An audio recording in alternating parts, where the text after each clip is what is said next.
주말 사이 이태원 클럽 관련 신규 확진자가 한 자릿수로 줄면서 확산세는 주춤하고 있는 모습입니다. 그래도 클럽 확진자와 마주친 적이 없는 4차 감염 사례가 2건이나 발생해서 경계를 늦출 수는 없습니다. 네, 이런 가운데 교육부는 올해로 예정된 고3 학생들의 등교를 예정대로 시행하겠다는 방침을 밝혔습니다. 코로나19의 종식이 어려운 상황에 등교를 무기한 연기하기 어렵다고 판단한 건데요. 관련 내용들 김경우 서울백병원 가정의학과 교수 그리고 유재복 해설위원과 함께 짚어보겠습니다. 안녕하십니까? 네, 안녕하세요. 안녕하세요. 자, 지난 주말에 이태원 클럽 확진자들이 관련된 확진자들이 크게 줄었습니다. 다행이라고 생각했는데 어쨌든 증가세는 조금 주춤해진 모습이죠. 그렇습니다.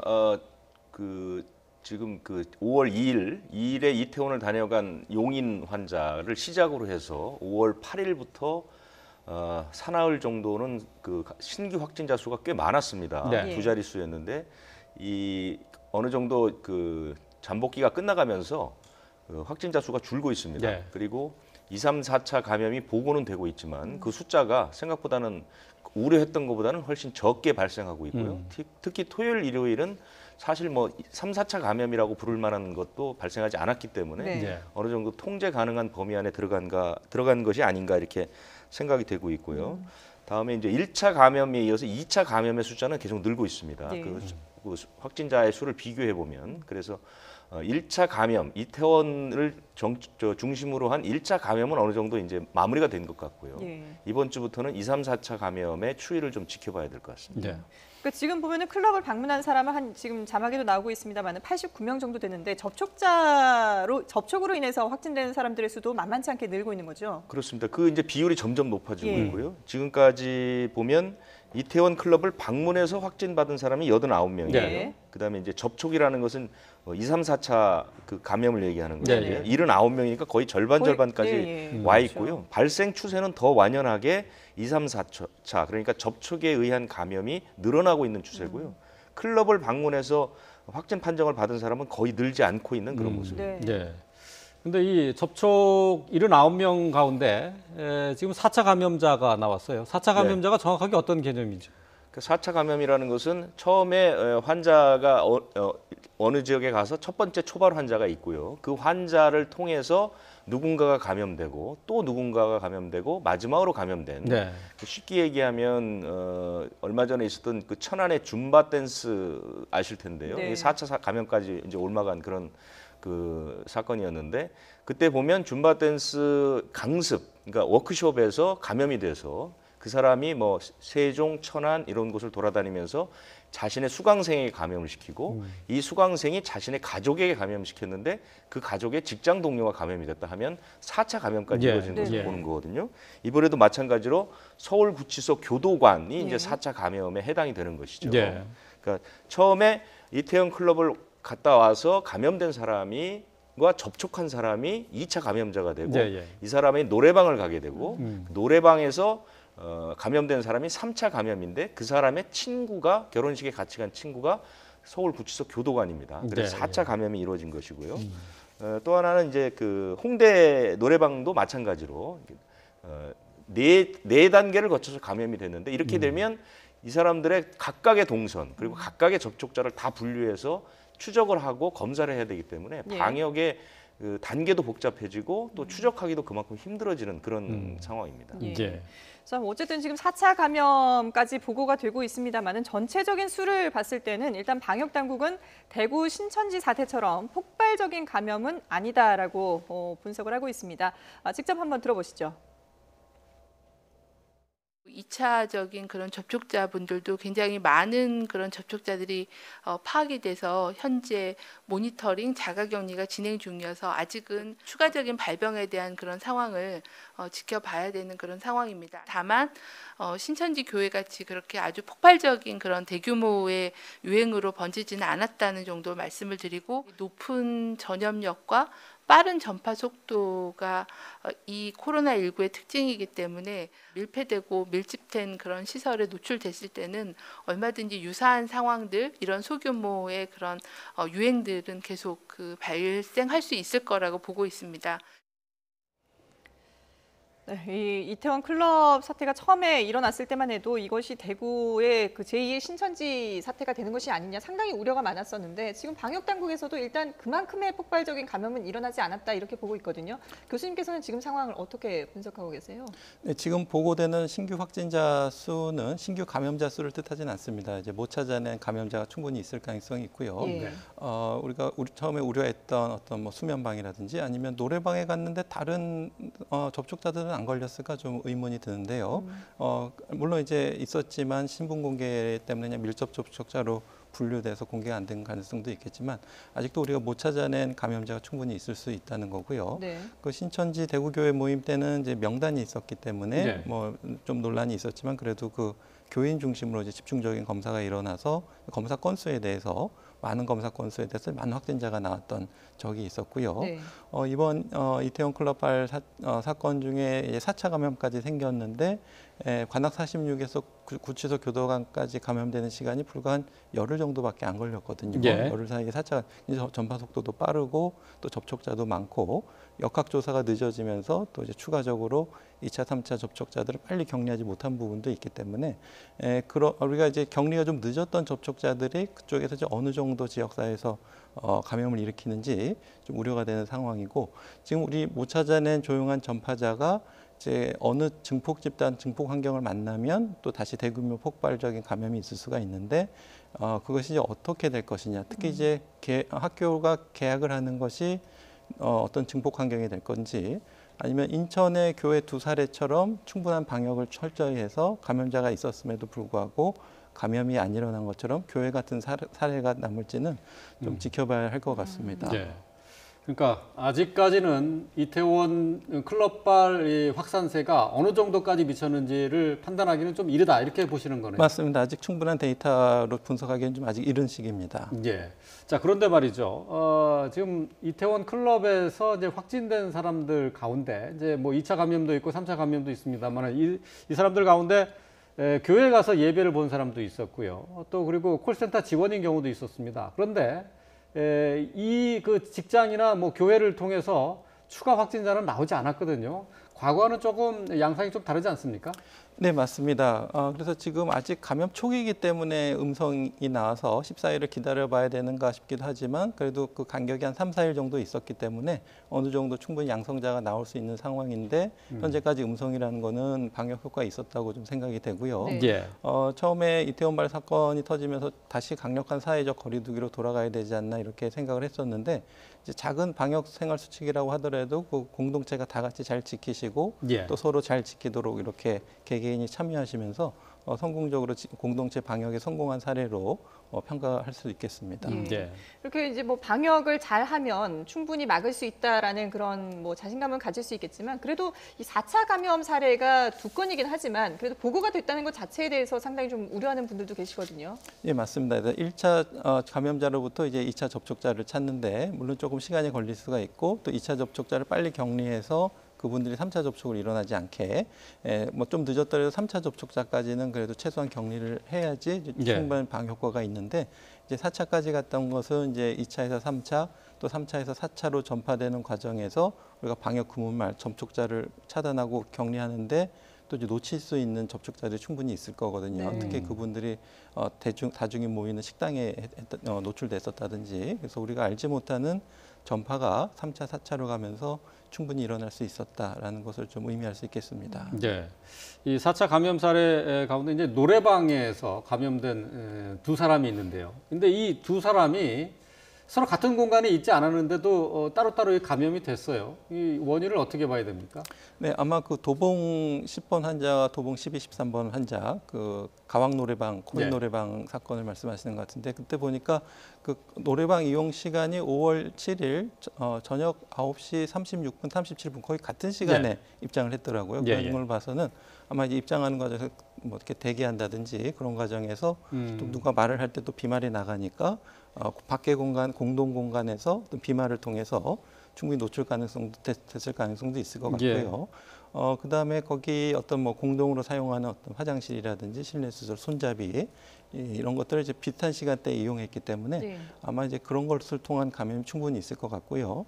또 가왕 코인 노래방은 부스가 한 30개 정도 이렇게 돼 있고 연통으로 이렇게 공조 시스템이 있는데 예. 그게 뭐 어떤 식으로 환기가 되는지 모르겠지만 만약에 공조 시스템으로 인한 감염이었다면 더 많은 이 감염자가 예. 나왔을 것 같은데 그러지 않은 걸로 봐서는 이제 근거리에서 밀접한 접촉, 비말 접촉이라든가 손 접촉을 통한 감염이 아니었을까 이렇게 생각이 되는데 아마 방역 당국에서는 환경 검체 채취라든지 이런 것을 통해서 보다 조금 감염 경로를 조금 밝히는 노력을 시행 중인 것을 알고 있습니다. 예. 그러니까 이제 같은 공간에 두 사람이 오랫동안 같이 있다가 보면은 뭐 감염이 될 수도 있겠다 이렇게 생각을 하지만은 그냥 잠시 스쳐 지나가는 것으로도 감염이 가능하다 이제 이런 얘기가 되는 거네요. 그렇습니다. 전에 사례에서 어떤 신천지 교회가 한 5분 정도 말을 했는데 금방 감염된 사례가 있었거든요. 네. 우리가 실험에서도 이제 스테이 헬스 이렇게 한 단어만 말해도 수천 방울의 침방울이 나가기 때문에 가까이서 이렇게 대화를 하면서 분비된 침방울에 의해서 얼마든지 감염될 수가 있겠습니다. 예. 네. 근데 지금 이제, 네, 방역 당국에서 하는 이제 얘기 가운데 이제 코인 노래방 같은 경우에는 이제 공조 시설로 인해서 이 그 세균들이 이 바이러스가 전파된 것으로 보이지는 않고 문을 열어서 환기를 하는 과정에서 바이러스가 전파되지 않았느냐 이제 이렇게 보는데 이 문 열어서 환기하는 것조차도 위험하다는 얘기가 되는 건가요? 네, 그것은 어떻게 보면 환기는 아닐 것 같고요. 갇힌 공간에서 문만 열었을 때 그 바이러스 비말에 있는 공기에 있는 비말이 복도로 쏟아져 나온 상태이기 때문에 그 외부로 이렇게 환기를 시켜야 될 것 같은데요.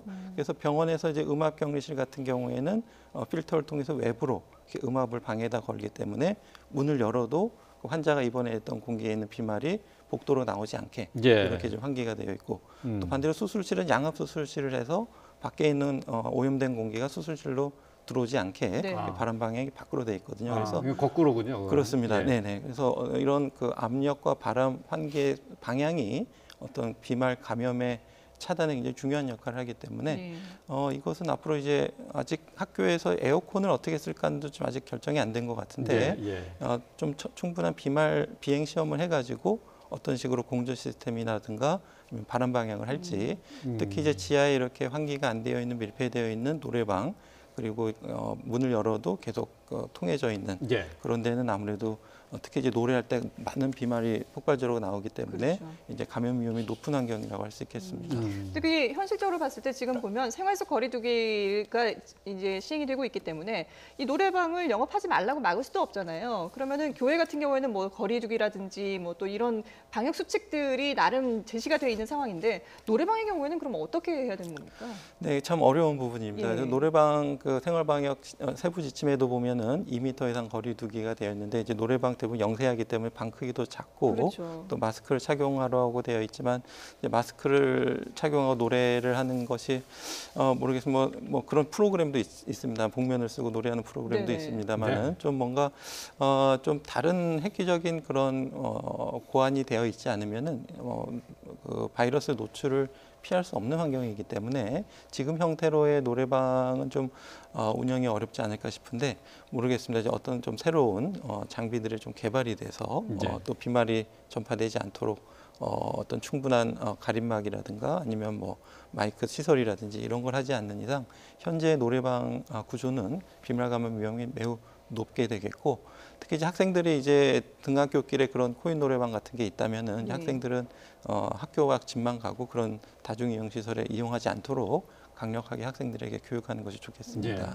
바로 이제 그런 내용들 때문에 그러니까 그 유흥 시설에 대해서는 운영 자제 권고가 있긴 합니다만은 시설별로 그러니까 클럽이나 주점 또 이렇게 노래방 이런 데는 밀접 접촉의 가능성도 높고 뭐 이렇기 때문에 좀 시설별로 평가를 다시 해야 되지 않겠느냐 그런 얘기가 나오고 있어요. 어떻게 보세요? 예, 맞습니다. 그래서 시설의 어떤 그 감염 전파 위험도 평가도에 따라서 좀 차츰 순차적으로 좀 이 유흥시설을 개장해야 되지 않았을까 이런 의견도 있었고 예. 또 지역사회 감염도에 따라서 또 지역별로도 차등을 좀 둬야 되지 않았을까 그런 좀 아쉬움이 남는 부분이 되겠는데요.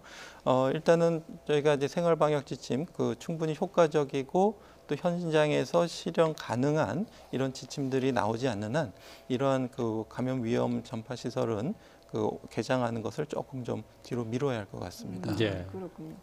자, 이번 뭐 이태원 클럽발 확진자 가운데는 군에서도 확진자가 계속해서 나오기도 했는데요. 지금 그러다 보니까 군대에서는 입영 대상자 전원에 대해서 검사를 하겠다라고 입장을 밝혔죠. 네, 그렇습니다. 오늘부터 8주 동안 한 주에 한 6천 명 정도니까요.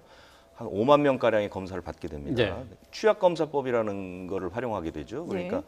검체를 뭐 5개, 10개 단위로 묶어서 검사해서 음성이 나오면 전원 음성이고 양성이 나오면 다시 쪼개서 검사하는 방식인데요. 이렇게 해서 어쨌든 그 군이라는 곳이 특성상 집단 감염 우려가 크기 때문에 하는 그렇죠. 것이 또 하나 있고요. 예. 아마 이 전체 이 검사 안에 포함되어 있는지는 모르겠지만 지금 집단 면역 검사도 시행 중이거든요. 군 입소자를 활용하겠다는 그 방침을 밝힌 적은 있습니다. 네. 그래서 이렇게 되면 한 5만 명가량 전국에서 모이는 국민 5만 명을 검사를 하는 셈이 되기 때문에요. 네. 아마 이제 집단 항체 검사라든가 집단 면역 검사에도 활용이 가능할 수 있을 것으로 이렇게 보이고요. 현재 이태원 일대를 방문했다고 이제 자진 신고한 사람 가운데 거의 대부분이 입소를 앞둔 그러니까 현재 훈련병들입니다. 군대 가기 전에 네. 이태원에 이제 놀러 갔던 그런 장정들인데요. 그 사람들이 한 83명 정도가 이제 신고를 했는데 다행히 다 음성이 나왔고 네. 일단 그 군에서는 더 이상 발생은 없는 그런 상황입니다. 예, 그렇군요. 자, 등교 수업과 관련해서도 계속해서 논란이 일고 있는데요. 등교 수업, 뭐 아시는 것처럼 이번 주 이제 수요일부터 고3부터 실시가 됩니다만은 예정됐던 일정대로 일단은 진행하기로 했습니다. 교육부의 얘기 직접 들어보겠습니다. 오는 5월 20일 고등학교 3학년의 등교 수업을 시작하기로 결정하였습니다. 등교 수업을 무기한 연기하기보다는 방역 조치를 철저히 함과 동시에 등교 수업을 개시해야 한다고 보았습니다. 우리 학생들의 지난 11년간의 준비가 코로나19라는 불가항력적 상황으로 인해 무의로 돌아가도록 할 수는 없습니다. 네. 자, 등교 수업이 이태원발 코로나 확산으로 인해서 일주일씩 수년이 됐는데 네. 예정대로 그대로 한다는 얘기죠? 그러니까 2주마다 한 번씩 이 방역 상황 그 상태 점검이라는 걸 한다고 교육부가 발표하지 않았습니까? 네네. 저 방역 당국이 그게 이제 생활 속 거리 두기를 옮겨가면서 바로 네. 했는데 그 2주 차에 평가가 나왔는데요. 4개 지표 모두 안정적으로 나왔습니다. 물론 이 이태원발 감염 사태가 나왔지만 매일 발생 숫자라든가 그다음에 감염 경로 불분명한 환자라든가 이런 평가들이 대부분 다 기준 안에 들어와 있거든요. 네. 그러면 생활 속 거리 두기를 유지한다고 하면 뭐 계약을 하는 것이 이제 순리적인 수 있겠는데요. 교육부가 등교 수업을 하는 이유를 3가지를 댔는데요. 첫 번째는 일단 고3의 진로나 진학 문제, 이 문제가 이제 너무 코앞에 다가왔다는 것이죠. 그러니까 아까 차관도 얘기했지만 11년 동안 준비했는데 이것이 이제 거의 무산이 될 위기가 있기 때문에 일단 고3은 어떻게 됐든 그 등교를 시켜야 되는 게 맞을 것 같고요. 그다음에 또 하나는 지금 그 교사와 그 학생 가운데 스스로 그 이태원 일대를 방문한 사람들을 전부 신고를 받아서 다 검사를 했거든요. 네. 그게 한 800여 명 됐는데요. 뭐 그 10명, 그러니까 접촉에 의한 감염, 인천 중심으로 그 학생 외에는 다 음성이 나왔습니다. 그렇기 네. 때문에 이 확진자 숫자도 그렇게 많지는 않은 것으로 교육부가 판단을 하고 있고요. 예. 또 하나는 이제 이런 그 지금 이제 그래픽에서 보시는 것처럼 학생 분산 방안들을 마련을 해서 교육청이나 학교별로 시행을 하게 되면 고3의 등교 그리고 그 이은 학생들의 순차적 등교가 어느 정도 가능하다 이렇게 판단을 하는 것이죠. 그러니까 학년별로 격주나 격일 등교를 한다는 것은 뭐 고등학교 1학년 학생이 이번 주에 등교를 하면 2학년 학생은 온라인 수업을 하고 이것을 주로 바꾸든 날짜로 바꾸든 이런 식으로 한다는 얘기고요. 그 다음에 이제 뭐 책상 배치 같은 것도 뭐 시험 대용으로 놓는다든가, 네. 그 다음에 뭐 도서관 이용을 최소화한다거나, 그 다음에 급식 같은 것도 이제 칸막이를 쓴다거나 예. 하는 지금 기존에 나와 있는 그런 방법을 활용하게 되면 어느 정도 큰 문제는 없을 거다라고 이제 판단을 한 것 같고요.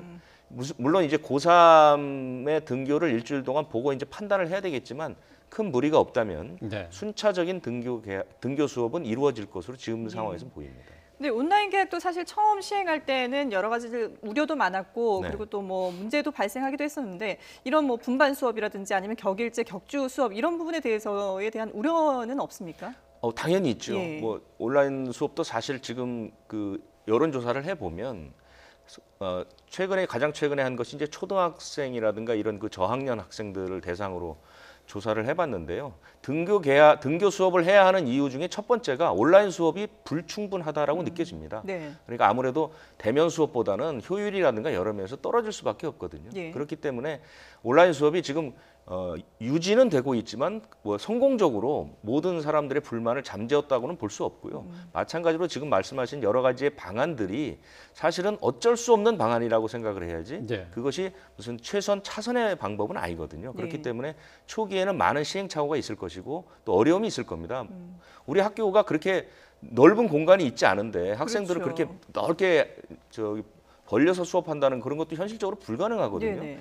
우리나라의 교실은 그 규정에 따라서 딱 규격이 정해져 있습니다. 그렇기 때문에 아무 2m 간격을 놓게 되면 한 반에 20명 이상 들어가는 건 불가능합니다. 그런데 우리나라 학생들이 뭐 초등학생은 좀 적지만 평균 한 반에 25명에서 30명 정도 학생이 되거든요. 네. 그럼 그 학생들을 구격을 맞춰서 또 어떻게 앉을 것이냐. 이런 과제들이 많이 남아 있죠. 그렇기 때문에 일단 차근차근히 하면서 수업을 하면서 이제 보완해 나가는 방식을 써야 될 것 같고요. 학부모님들의 불안은 상당 기간은 계속될 것이라 이렇게 예상할 수 있습니다. 예. 예. 어쨌든 뭐 저 등교 수업을 시작한다고 하더라도 코로나19 이전의 상황과는 완전히 다른 수업이 될 수밖에 없는 것 아니겠습니까? 그렇습니다. 당장 그 학생들이 하루 종일 마스크를 써야 하는 문제, 그러면 지금 날이 더워지고 있으면 에어컨을 어떻게 뜰 것인가 하는 문제, 그리고 학생들의 이 출결 관리는 어떻게 할 것인가, 특히 환자가 발생했을 때 어떻게 할 것인가, 네. 이런 문제들이 상당히 이제 많이 남아 있습니다. 그렇기 때문에 차근차근 이제 시행을 하면서 상황을 계속 좀 봐야 될 것 같습니다. 그리고 네. 언제든지 상황이 나빠지면 다시 온라인 수업으로 돌아올 수 있다는 것도 염두에 두고 접근을 예. 해야 할 것 같습니다. 그렇군요. 예. 그 뭐 교육부에서는 이제 그 교육 과정별로 이제 학년별로의 수업 시간 일수 뭐 이런 것들을 규정해 놓지 않았습니까? 네, 지금 그렇습니다. 근데 그걸 그대로 지킬 수는 없는 상황이죠. 최근 교육부에서 이제 많이 하는 얘기는 뭐냐면 교육청별로 그다음에 학교별로 특성에 맞는 창의적인 수업 방식을 좀 개발했으면 좋겠다 이런 얘기를 많이 하거든요. 예. 그러니까 왜냐하면 학교의 지역에 따라서 학교에 따라서 또 학년에 따라서 다 그 환경이 다릅니다. 그런데 일괄적으로 교육부의 지침만 따를 것이 아니라 그렇죠. 각 학교별로 맞게 우리는 뭐 순차적 수업이 온오프 병행이 좋다 하면 그것을 네. 좀 한다든가 이런 식으로 새로운 방식들을 찾아나가는 노력이 필요한다 이렇게 보입니다. 예. 네. 뭐 이와 관련해서 이제 뭐 등교 수업을 어떻게 할 것인지에 대해서 서울시 교육청 같은 경우에는 오늘 이에 대한 세부 지침을 밝힌다고 했는데요. 그 내용을 좀 보면 또 좀 더 자세하게 알 수 있지 않을까 싶습니다. 그런데 일단 지금 이 고3들 같은 경우에는 등교 수업을 앞두고 지난주 목요일부터 그 교육정보 시스템 나이스라는 곳에다가 건강 체크를 하게 돼 있거든요. 이 부분에서 좀 특별히 조심해야 되는 그런 점은 없을까요? 네, 일단 뭐 있는 그대로 솔직히 기입하시면 되겠습니다. 네네. 여기서 그 등교를 하지 않아도 출석으로 인정된다고 이렇게 네. 하고 있기 때문에요. 네. 그래서 증상은 말씀하신 열이 나는지 또 관련 의심 증상이 있는지, 그다음에 뭐 자가격리 동거 가족 중에 있는지, 뭐 해외여행 다녀왔는지 이런 것들을 기입하게 돼 있는데요. 다만 이제 여기 조금 증상 중에 예를 들어서 기침, 인후통, 호흡곤란, 설사, 메스꺼움, 미각, 후각마비 이렇게 되어 있는데 여기에 없는 항목이라고 하더라도 뭐 근육통이라든지 또 뭐 비염 증상이라든지 조금 이상한 증상이 최근에 새로 생겼다 그러면은 반드시 의사 진료를 통해서 선별 검사가 필요한지 꼭 상의하셔서 한번 검사를 해보시는 것이 좋을 것 같고요. 또 이러한 기침이나 인후통 같은 증상이 이제 코로나 말고도 다른 호흡기 바이러스 때문에 또 생길 수가 있는데 물론 이제 학교를 가도 되지만 그런 호흡기 바이러스도 다른 학생들한테 감염시킬 수가 있기 때문에 네. 일단은 한 3, 4일 정도 쉬면서 다른 호흡기 바이러스라도 좀 감염력이 떨어질 때 학교 가는 것이 좋을 것 같고요. 왜냐하면 이제 그게 또 이제 전염되면 또 다른 학생들이 또 혹시 내가 또 코로나가 아닌지 또 걱정을 하기 때문에 네. 그래서 3, 4일 정도 쉬는 것을 조금 더 많이 실천해 주셔야 될 것 같습니다. 네. 그러니까 뭐 우리가 흔히 이제 잘 알고 있는 증상이 있잖아요. 발열이나 호흡기 증상이 있는 경우에 그런 경우는 당연히 뭐 학교 얘기하고 이제 쉬어야 되겠죠. 네, 그렇습니다. 예, 그래서 여기 체크된 증상이 아니더라도 혹시 좀 근육통이라든지 또 몸살 비염 또 아니면 간혹 이제 우리가 바이러스가 폐의 겉에 흉막을 침범하게 되면 이렇게 숨 쉴 때마다 좀 날카로운 통증이 있을 수가 있거든요. 네, 그래서 예. 흉통이 있다든지 그런 경우에도 꼭 진료를 받고 또 대부분 그 지금 문제가 되는 것은 가와사키 유사 질환, 다장기 염증 증후군 같은 경우에도 발열이라든지 피부 발진, 또 입술이나 혀가 빨개지는 것이 주로 5세 이하로 돼 있지만은 그래도 뭐 21세 이하의 어른에서도 발생할 수가 있기 때문에 또 좀 유사한 증상이 있으면 반드시 좀 진료를 받아보시는 것이 좋겠습니다. 해외에서는 그런 뭐 어린이들이나 청소년들한테 이제 가와사키 병과 유사한 코로나19 이제 감염 환자들이 있는데 아직 우리나라에는 발견되지는 않았죠. 맞습니다. 우리나라에서는 보고된 건 없고요. 물론 이제 가와사키 병 자체는 코로나가 유행하기 이전에도 계속 아주 드물지 않게 뜨문뜨문 있었기 때문에 처음 이 질환이 오랜만에 진료할 때는 열이 나고 피부 발진이 생기기 때문에 의사들이 처음부터 가와사키를 의심하는 것보다는 뭐 홍역이나 풍진 같은 다른 바이러스 질환을 의심하기 때문에 그래서 CDC에서도 경고하는 것이 아주 흔한 질환이 아니기 때문에 코로나 유행 시기에 이러한 유사한 발열이나 피부 발진이 있으면 뭐 홍역 같은 것도 의심해야 되지만 이러한 가와사키 유사한 다장기 염증 증후군을 먼저 의심해서 신속한 검사 치료를 권하고 있는 이유이기도 하겠습니다. 그러니까 어쨌든 이전과 비교해서 자신의 몸 상태가 조금이라도 변화가 있으면 좀 예민하게 반응을 해야 될 그럴 필요가 있을 것 같은데요. 그렇습니다. 근데 그것도 그거지만 일단 이 학생들이 등교를 하게 되면 하루 종일 마스크를 쓰고 있어야 된단 말이죠. 이 부분에 대해서 또 학부모님들이 좀 우려하는 부분들도 있어요. 네, 그렇습니다. 이제 마스크는 이제 비말이 나가는 것도 방지하고 또 비말이 들어오는 것을 이제 방지하는 효과가 있을 텐데요. 아무래도 효과성과 또 어떤 뭐 부작용이라고까지 하지만 어떤 착용성, 얼만큼 불편함을 그 사이 균형을 이제 맞춰야 될 것 같은데요. 아무래도 좀 착용이 편하고 숨쉬기 편한 것은 좀 차단율이 좀 떨어질 수 있겠지만은 그래도 잘 착용하는 것이 중요하기 때문에 오히려 이제 그런 것들을 좀 생각해 볼 수가 있겠고요.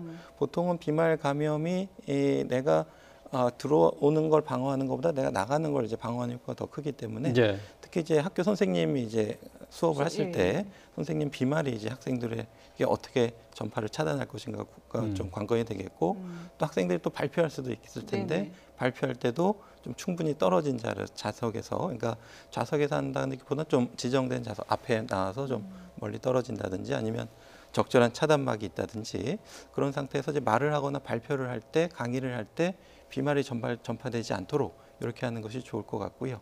조금 숨쉬기 편한 마스크 또 이제 많이 조이지 않는 마스크는 좀 차단 효과는 떨어질 수 있겠지만 우리가 거리두기를 하고 있기 때문에 좀 우리가 비말이 날아가서 전염되는 것을 좀 줄이는 효과도 같이 좀 볼 수가 있을 것 같고요. 또 이제 손 씻기를 잘 해가지고 또 그런 추가적인 감염을 막는 것이 마스크를 잘 착용하는 것만큼 또 중요한 부분이 되겠습니다. 얘기가 나왔으니까 마스크에 관한 얘기도 좀 해보도록 하겠습니다. 자, 마스크 구하기 어렵다 뭐 했던 게 아주 옛날 얘기가 돼버렸는데요. 지금 이제 뭐 약국에는 마스크가 남아 돈다고 해요. 그래서 대리 구매도 좀 쉬워졌다고요? 뭐 사실상 이제 거의 풀렸다고 보면 됩니다. 그 지난 2월 28일쯤이니까 이제 이 마스크가 대란이 일어날 시점에 우리나라 그 공적 마스크 공급량이 500만 장 정도 됐고요. 구매하는 소비량이 한 900만 장 정도 됐으니까요. 그러니까 당연히 대란이 일어났는데 지금 보통 지금은 공급량이 공적 마스크 공급량이 한 850만 장쯤 되고요. 하루 소비량의 700만 장 정도 됩니다. 그러니까 이미 이제 150만 정도가 남은 거죠. 그렇기 때문에 사실상 뭐 오부제를 풀어도 큰 문제는 없는데 당분간은 유지한다는 그런 그 가정하에 이제는 뭐 그 1인당 석 장이니까 모든 가족을 한 사람이 대리 구매를 할 수 있습니다. 4인 가족이면 한 사람이 가서 일주일도 요일 구분 없이 요일은 이제 자기 가족들 요일이 다 맞으면 되니까요. 주말하고 다 포함해서 일주일에 이제 12장 정도를 구매할 수가 있는 것이죠. 이런 식으로 이제 거의 다 풀렸다고 보면 될 것 같고요. 그다음에 그 주중 주말에 지금까지 이제 나눠서 이제 판매를 했는데 이것도 한 번에 가서 다 살 수가 있습니다. 그렇기 때문에 사실상 공적 마스크를 구매할 때 큰 그 부담은 없고요. 다만 이제 가족 증명 확인할 수 있는 증명서는 가져갈 필요가 있는 것이죠. 근데 이게 뭐 한 사람당 석 장씩 늘어나긴 했지만 여전히 이게 뭐 온 가족의 마스크를 구매를 하다 보면 가게에 부담이 되는 건 사실이거든요. 그래서 가격을 내려야 된다 이런 얘기들도 꾸준히 제기가 되고 있는데 그렇습니다. 이건 어떤가요? 4인 가족이 일주일에 석 장씩 사면 한 달에 72,000원 정도 드니까요. 적지 않거든요. 그러게요. 그래서 이제 가격을 낮춰야 된다는 얘기들이 상당히 많이 나오는데 원래 이 그 보건용 마스크 그 KF94 마스크가 원래 한 800원 정도 했습니다. 그런데 이게 이제 마스크 대란이 벌어지고 이제 공급량이 딸리니까 1,500원으로 이제 책정을 한 거거든요. 네. 그러니까 지금 한 1,000원 밑으로 내려도 문제가 없다는 것이 마스크를 만드는 업체나 파는 사람들도 비슷한 의견들을 갖고 있거든요. 네. 그래서 최근에 조달청에서 이 가격을 조정할 수 있도록 그 조건을 좀 바꿔놨습니다. 그러니까 앞으로는 가격을 내리더라도 일단 그 규정을 바꿔놨기 때문에 쉽게 내릴 수 있도록 일단 규정을 바꿔놨거든요. 그래서 사람들은 조만간 마스크 가격이 좀 내려갈 것 같다라는 그런 예측이 지금 가능한 상황입니다. 네. 예. 그러니까 이제 코로나19 사태가 일어나기 전에는 KF94 같은 경우 800원 정도라고 얘기를 했는데. 그렇습니다. 황사나 이런 거 나올 때는 한 1,000원 정도 올라가고 예. 그때는 공적 마스크란 개념이 없었고 이제 그렇죠. 약국에서 그렇죠. 이제 민간이 예. 팔았는데 가격이 약간 유동적이었지만 그래도 한 1,000원 이하에서 살 수 있었거든요. 예. 근데 KF80은 이거보다 더 쌀 거 아니에요? 그렇죠. 아무래도 이제 예. 좀 더 싸고 덴탈은 2,300원 더 정도 싸죠. 됐습니다. 예, 예. 덴탈 마스크 요즘에 이제 뭐 한참 그 품귀 현상이 일어난다고 네네. 하는데 지금 덴탈 마스크는 한 5배 정도 가격이 뛰어서 한 1,000원 정도 되는데도 아. 구매하기가 힘들죠. 그래서 예. 그 덴탈이나 이런 것들을 공적 마스크에 넣어야 하는 것 아니냐는 의견은 올라오고 있는데 아직 정부 차원의 결정 상황은 나온 건 없습니다. 예. 가격도 좀 조정을 해야 되겠고 덴탈 마스크 같은 경우는 왜 이렇게 공급이 바로바로 안 됩니까? 마스크라는 게 뭐 그렇게 기계로 찍어내는 거기 때문에 그게 이렇게 쉽게 바뀌는 게 아니고요. 재료 같은 것도 우리나라에서 나오는 게 아니라 다 수입을 해야 됩니다. 그래서 마스크의 그 규격을 바꾼다는 게 우리가 생각할 때는 뭐 간단할 것 같지만 예. 그게 쉽지는 않거든요. 그래요. 적어도 이 뭐 설비를 바꾸는데 서너 달 정도 시간이 걸리기 때문에요. 네. 한꺼번에 물량이 확 늘어나고 이런 것들은 쉽지 않습니다. 예, 예. 알겠습니다. 네, 지금까지 김경우 서울백병원 가정의학과 교수 그리고 유재북 해설위원과 함께했습니다. 두 분 말씀 잘 들었습니다. 감사합니다.